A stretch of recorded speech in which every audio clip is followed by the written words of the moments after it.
and welcome. We'll make the session go smoother, but this is such an honor to be here.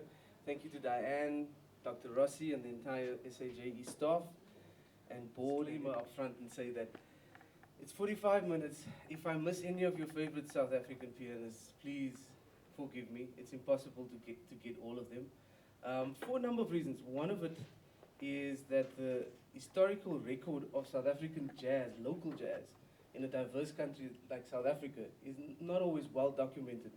So there are many local heroes. If you're from the Eastern Cape, you will have, no question, a list of local heroes that are important that I might not mention. If you're from Durban, there would be local heroes like Lionel Pule and so forth that I might not touch on. If you're from Cape Town, I might omit some of them. So what do you put into 45 minutes that is reflective of South African jazz pianism? So I've decided to focus it on 2, 3, and then if there's time, perhaps mention the others. So so I'll put the disclaimer up front.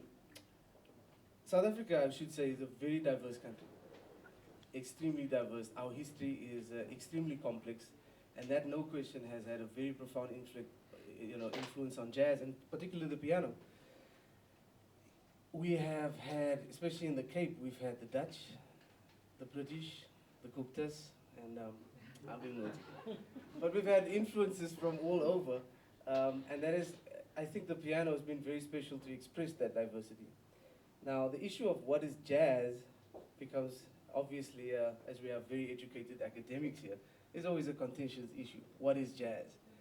We see that issue raised more recently, the last few years, or revived the idea with Nicholas Payton, wonderful trumpet player from the US, and should we use the word jazz? I think some of it does become a little bit, perhaps not the right label when we look at some of artists like Abdullah and some of the other pianists. The word jazz somehow, it doesn't necessarily sound like it's applicable anymore. So I would like to unpack some of those things, and we're going to look at some of the compositions, and I'll give you my perspective. It's a subjective perspective. So, and if you want to engage me on it afterwards, I'm very, very, very looking forward to doing that as well with all of you. I should also say that post-apartheid South African jazz and jazz piano was very alive and well and healthy. And that is largely due to a number of factors, such as this organization, SAJE. But also I must acknowledge the wonderful educators that perhaps do not get as enough recognition as they should.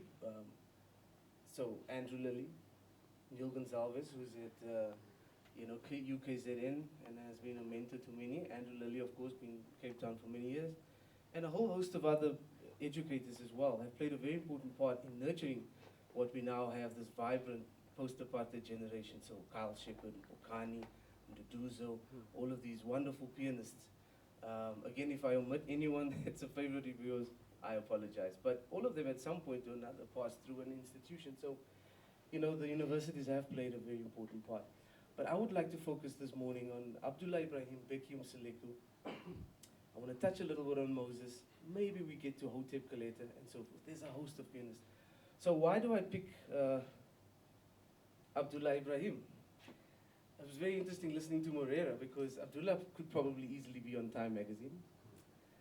From a business perspective, he's probably got the largest discography, which makes his works very aside. He's actually a sonic painter, poet, sonic historian.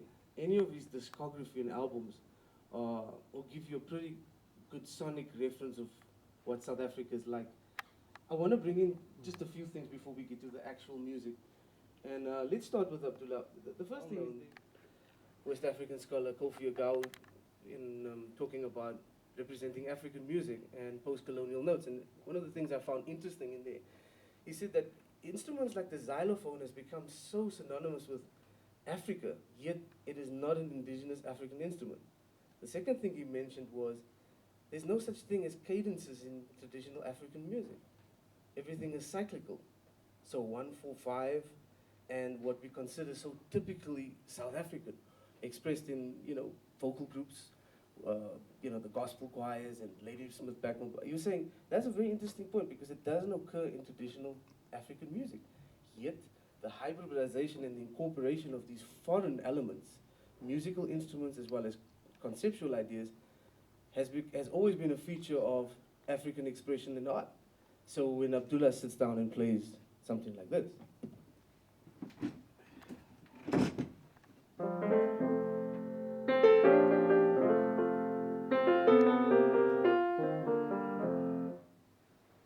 that harmony can be found all the way back to Bach. But there's no question, when we hear that sound, we know where it's from immediately. And I think that's a very interesting thing about his music. So I want to just unpack a few things that I think is important when it comes to Abdullah. I am currently doing my PhD, pursuing my PhD, and I'm focusing on his solo piano works. And the reason I chose that is because he is obviously recorded in a number of different formations. He's written for film, duo, done a duo project with Max Roach, he's played with, you name it, large-scale orchestras. But the piano is a central part of his process. If you listen to his trios, for example, the piano is very much at the center. If you look at the, say, Ahmad Jamal trio, or you listen to any of the other greats, the piano is a feature, but it's more the Bill Evans, it's the interaction that's important. With Abdullah, the piano is very centered. So I decided to focus on his solo piano works and extract some of those some of the elements that I think make it uniquely South African, because that's always been the question. What is South African pianism? I mean, what is that? How do I know it's South African? And where is the intersection and relationship between the African-American tradition of piano and what is uniquely South African? And I remember as a student, those are one of the things that you often wrestle with. What makes it South African? And so this is a very exciting journey for me. So I'm going to share some of the things that I found very interesting as it relates to him. This is, of course, the musical part of things. The business side I found extremely interesting as well. And I want to just salute Moreira as well. We go way back, and he was talking like this way back when we were on the road together and said, man, I'm going to do these things, I'm going to do that. So we salute you. I'm very proud of you. And I think Abdullah fits into that category as well. He's extremely well organized, and that's one of the reasons why we have this discography. Okay, so let's get back to the actual music. So being from the Cape is, of course, a unique experience on its own. I want to cite Christine Lucia's article at this point, because it's interesting that for those who don't know, Professor Lucia, who was at the Faculty of Wits, wrote a very interesting article about the memory and music, and she particularly looked at Abdullah, and made the point that some of these things are not of what he recreates in his art is not necessarily a reflection of a historical fact or a geographical fact, but more of an imagined past. And so Agawa also makes the point that we have very little knowledge of music of Africa documented. So there's an imaginary past of Africa. And Abdullah is perhaps very good at recreating that world that we can't access any other way, really. And his music represents that. So we had the Dutch, the English, we had slaves, we had kumas, lichis, and all kinds of hybrid language, all kinds of things. That plays itself out. But it's not a feature of modern Cape Town anymore. So we don't have military dances, square dances. Those are things we inherited from the British tradition. This is very much present in his music and playing. So I want to look at the aspect of rhythm, which I found very interesting. And I must make an admission here.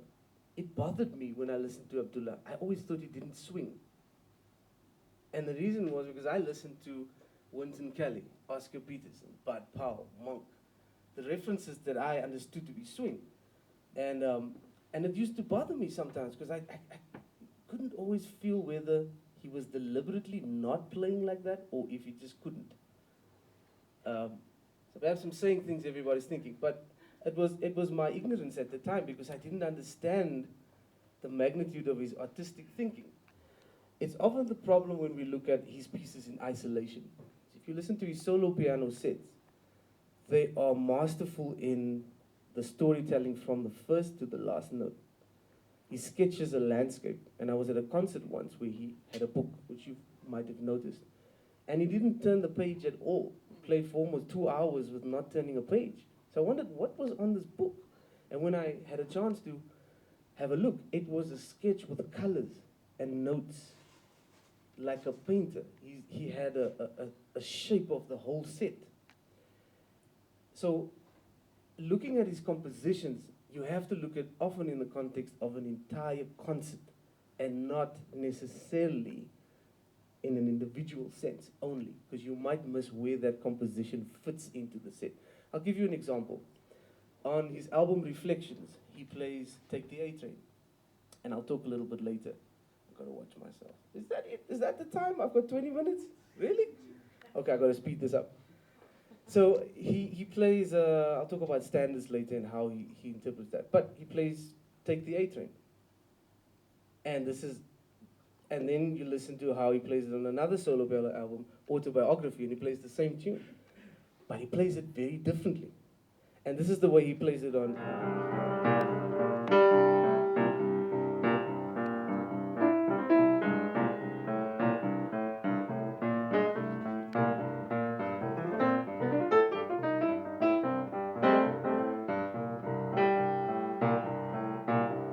He stays on the pedal.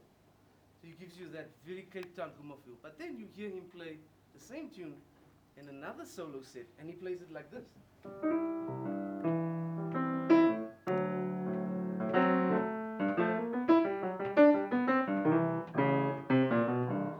And so it dawned on me that, oh, he's thinking like an artist would think, where the improvisation is subservient to a larger artistic sonic painting. So I would miss a lot of things in that way. So the other thing about rhythm, back to the swing element, it's very interesting what he does. He would juxtapose two rhythmic fields against each other. That creates the feeling of slipping and sliding between an interpreted triplet feel and a straight eighth feel. For example, on his album African Piano, I think it is the tune African Piano, he'll have this in the left hand. And play something very straight in the right hand.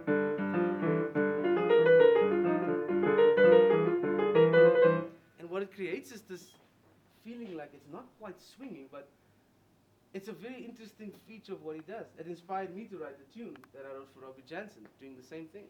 So the left hand is in 5 and it's straight 8, and the right hand is in a swing feel, and this is the pattern.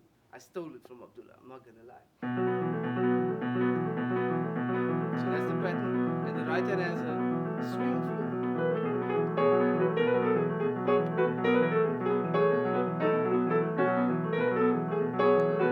So his rhythmic sense is very interesting, very interesting. I want to talk about his influences. The Xhosa influence is very, very strong. David Dagi unpacks that in his book about the very prominent feature we hear of the two major chords we hear.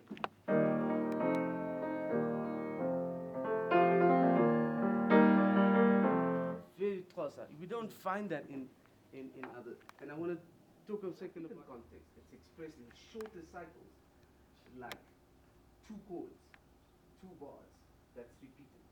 It's a very African concept of repetition, which makes sense to me when I understand what Agao was saying about the idea of plagal cadences not existing in traditional African music, but cyclic forms. And there's a wonderful book by Peter talking about the influence Abdullah had on the solo piano revival, which eventually led to the ECM recordings. So Abdullah was signed to obviously smaller German labels in the early 70s, and this was before Manfred Eicher started ECM. And he said there's no question that Manfred would have heard his solo piano albums, and they no question had an influence on the decision to move. But prior to that, it was actually Abdullah who was very good in doing that. And so when you hear Facing You, Keith Jarrett, I always thought there's a little bit of Abdullah in there, but I could never really say why.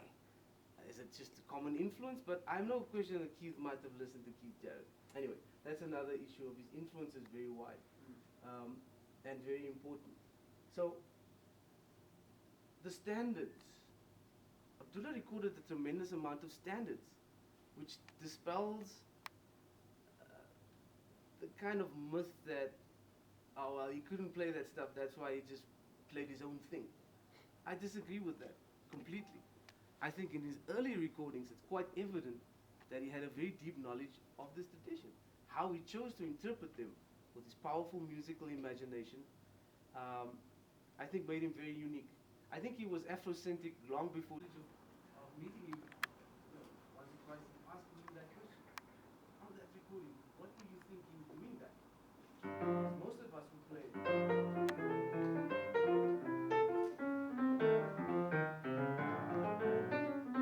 he does this. And he said it comes from a stride piano. Switch the 2 to the 5 and switch it out 5 to 1. So if you look very, he's very much of an example of those musicians. Even the way he plays the standards, extending the form, harmonically stretching things. You can listen to any of the albums, the way he plays Flowers Alone, Lonesome Thing, all the standards.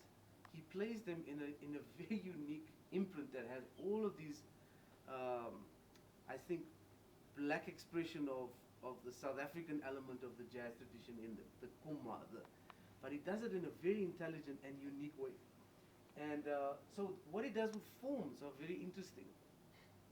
We see that, of course, at the same time we saw Miles Davis, the quintet with Herbie and Wayne. You can't recognize those standards anymore when you listen to Plug Nickel and all those tunes. And we see them stretching that already. The albums 4 and 4 plus more.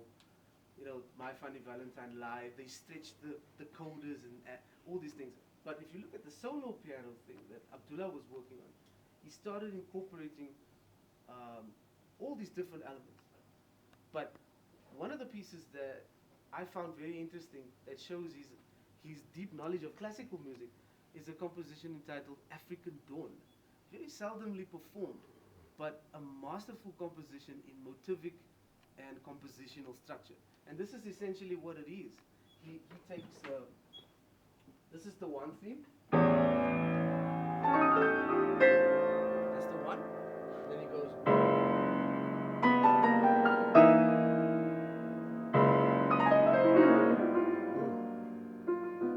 So that's one broad concept. Then he introduces another element, this.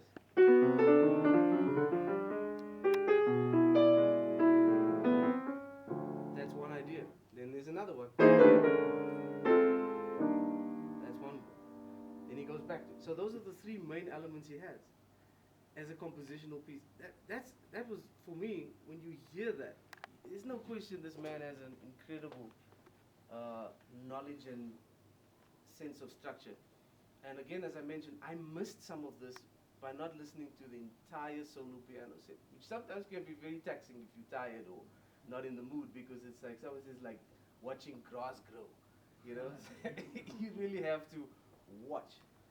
Man, there's so many things we can go. His use of the piano, the dexterity, the cacophonic sounds that almost sounds like he's playing out of time, but it's deliberate. If you really check it out. So, I don't want to dwell too much. He's a study on his own. But I think he's an important sonic ambassador and well worthy of exploration. I'm going to step off Abdullah. Of course, we can talk about Monk and Ellington and the influence and all those things, but that would take us way past the allocated time. So I want to touch on Bheki Mseleku, post-apartheid pianist, on the post-apartheid generation of pianists. I suspect for a number of reasons. One, and hear me when I say this, he's probably easier to transcribe than Abdullah. He's easier to transcribe. And we're going to unpack some of the ideas. So he's had a very profound, it's beauty, but residing in expressed in different ways. But Bheki Mseleku, for those who might not know Bheki Mseleku, was one of our geniuses of pianists. And I quickly want to tell you an anecdote, a little story. I had an encounter with him. It was a Cape Town International Jazz Festival. It was still called North Sea at the time, at the Good Hope Center. And I went to the bathroom, and as I was washing my hands, I look up and Bheki's standing next to me. So obviously I wait for him to wash his hands before I shake it, but you know, you might be a hero, but you know, wash your hands first, brother. So, and then I said, you know, and Kesavan, I started playing, I was very young, and Kesavan was already starting to play with him at the time, and I said, wow, you know, very respectfully, Mr. Mseleku, you know, I'm a big fan, I'm a classical pianist, but I try to play jazz, and you know, you're one of my idols, and he said, what pieces are you working on? And I said, well, okay, I'm working on the third ballad, Chopin ballad, you know.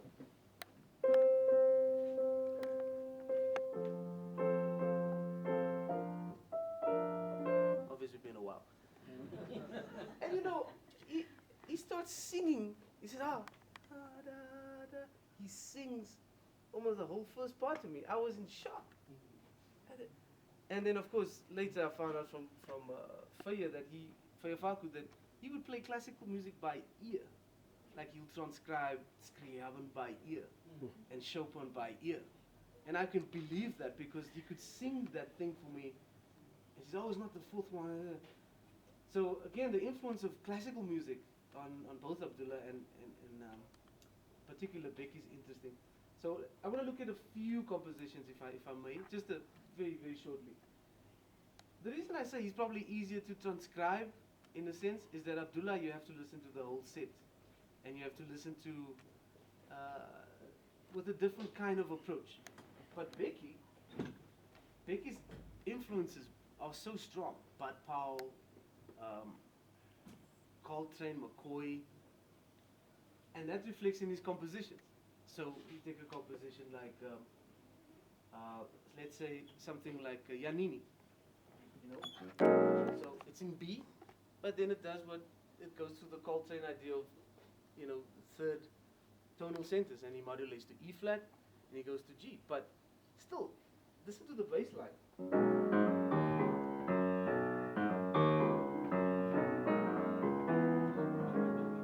So I'll play a little bit of it so you can hear. So this is the melody.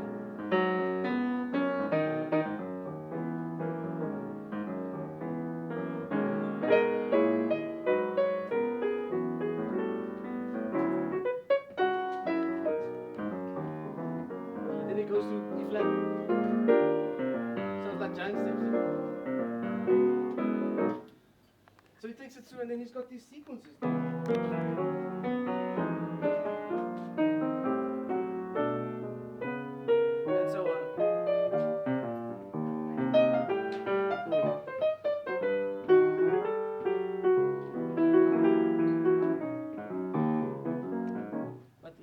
Compositional structure, very much based on a giant steps kind of idea.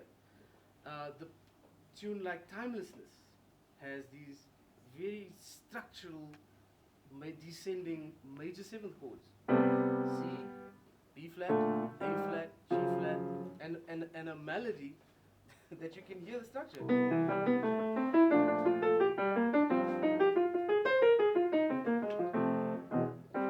Structured. So the whole tune, the A sounds like that. Major chords.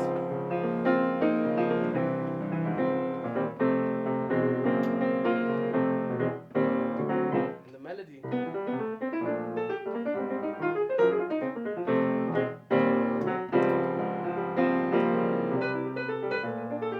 Yes, it's early and I didn't get my coffee. But so the whole structure, the bridge. Giant steps. So the structure is very important, but then you hear a tune like this.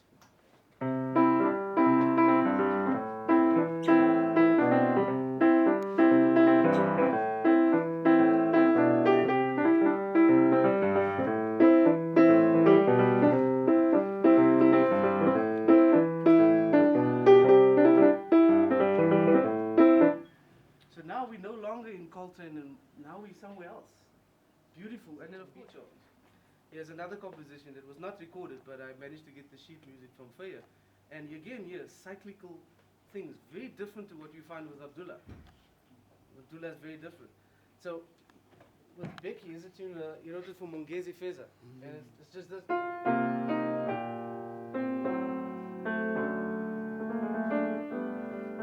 That's the theme, and then it goes through a cycle.